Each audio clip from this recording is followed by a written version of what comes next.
Escola de Campeões em ação, aprendendo a aprender.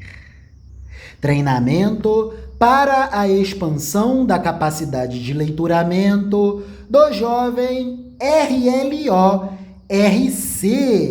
que nos trará algumas considerações sobre o direito e sobre o direito constitucional. Vai! Curso de Direito Constitucional do autor Silvio Mota.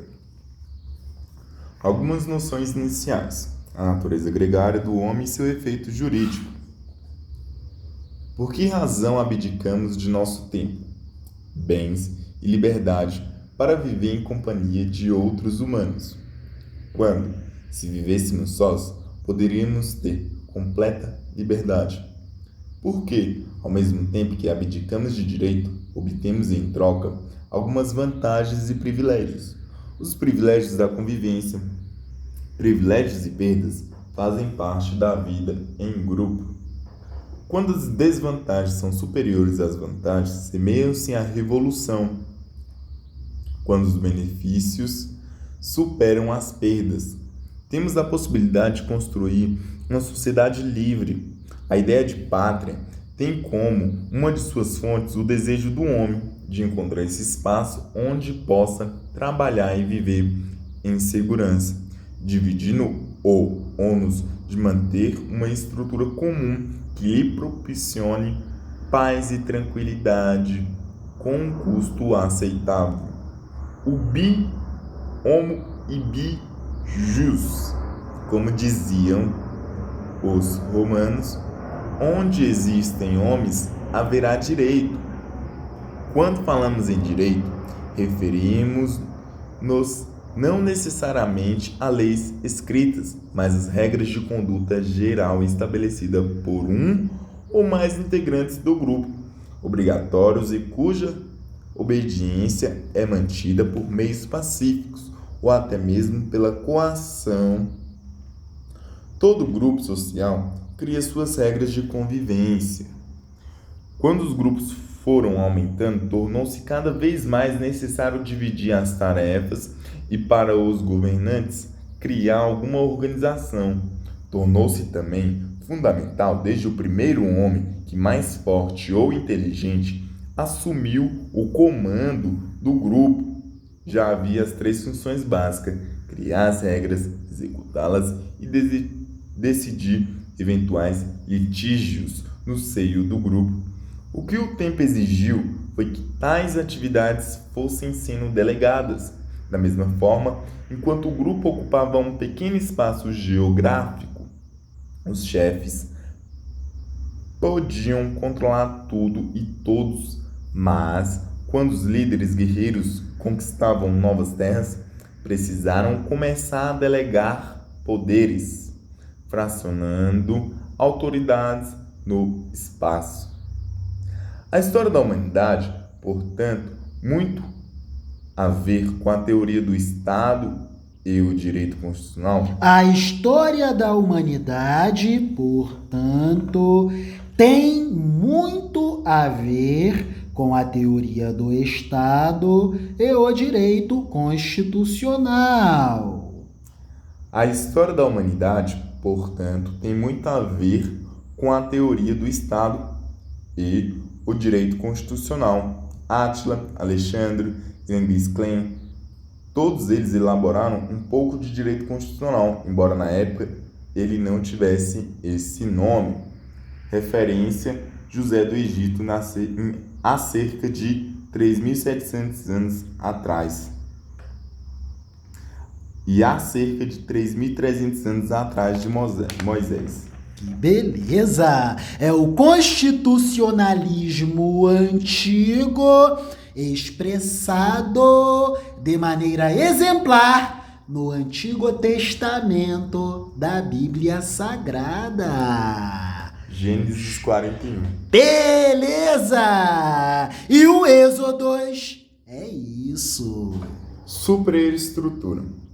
Sem saber, estes homens estavam criando o Estado que nada mais é do que uma superestrutura criada para gerir o grupo. O Estado em uma ficção que resulta da engenhosidade do homem em criar mecanismo para comandar e administrar a sociedade. Ao longo da história, as funções exercidas por homens com poder de mando foram sendo transferidas pouco a pouco para o novo monstro, mais poderoso que todos os Dantes imaginados, o Estado, o grande Leviatã. Primeiro os homens e depois o novo monstro. Todos exerceram e exercem poder, que nada mais é do que a capacidade de alterar condutas, de determinar que alguém faça ou deixe de fazer alguma coisa. Eis o império do Estado. Maravilhas! Eis o império do Estado, o grande Leviatã. Vamos lá, enriqueceremos este vídeo com mais uma leitura sobre direito. O que é direito? Autoria de Roberto Lira Filho, editorial Brasiliense, coleção Primeiros Passos. Direito e lei. A maior dificuldade numa apresentação do direito não será mostrar o que ele é, mas dissolver as imagens falsas ou distorcidas que muita gente aceita como retrato fiel. Se procurarmos a palavra mais frequentemente associada a direito, veremos aparecer a lei, começando pelo inglês, em que law designa as duas coisas, direito e lei. Mas já deviam servir-nos de advertência contra esta confusão as outras línguas, em que direito e lei são indicados por termos distintos. Lus e lex, latim. Direito e lei, espanhol. Diritto e legge, italiano. Droit e loi, francês. Recht e Gesetz, alemão. Pravo e zakon, russo. Jog e torveni, húngaro. E assim por diante. Noutra passagem deste livrinho, teremos de enfrentar a sugestão do grego, em que nomos, lei, também não se identifica sem mais com o direito. E de Caillon propõe a questão do direito justo. As relações entre direito e justiça constituem aspecto fundamental de nosso tema. E também ali, muitas nuvens ideológicas recobrem a nua realidade das coisas. Em todo caso, não se trata de um problema de vocabulário. A diversidade das palavras atinge diretamente a noção daquilo que estivermos dispostos a aceitar como direito. Por isso mesmo, os autores ingleses e americanos têm de falar em right e não law, quando pretendem referir-se exclusivamente ao direito, independente da lei, ou até, se for o caso, contra ela.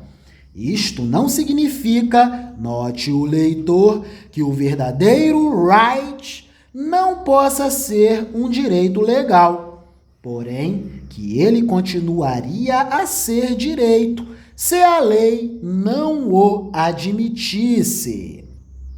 A lei sempre emana do Estado e permanece, em última análise, ligada à classe dominante. pois o Estado, como sistema de órgãos que regem a sociedade politicamente organizada, fica sob o controle daqueles que comandam o processo econômico, na qualidade de proprietários dos meios de produção. Embora as leis apresentem contradições que não nos permitem rejeitá-las sem exame, como pura expressão dos interesses daquela classe, também não se pode afirmar ingênua ou manhosamente que toda legislação seja direito autêntico, legítimo e indiscutível. Nesta última alternativa, nós nos deixaríamos embrulhar nos pacotes legislativos ditados pela simples conveniência do poder em exercício. A legislação abrange, sempre em maior ou menor grau, direito e antidireito, isto é, direito propriamente dito, reto e correto, e negação do direito, entortado pelos interesses classísticos e caprichos continuistas do poder estabelecido. Portanto, assim, destarte e deste modo, o professor Roberto Lira Filho nos indica a leitura da Constituição no sentido sociológico. Por favor, amada inteligência divina,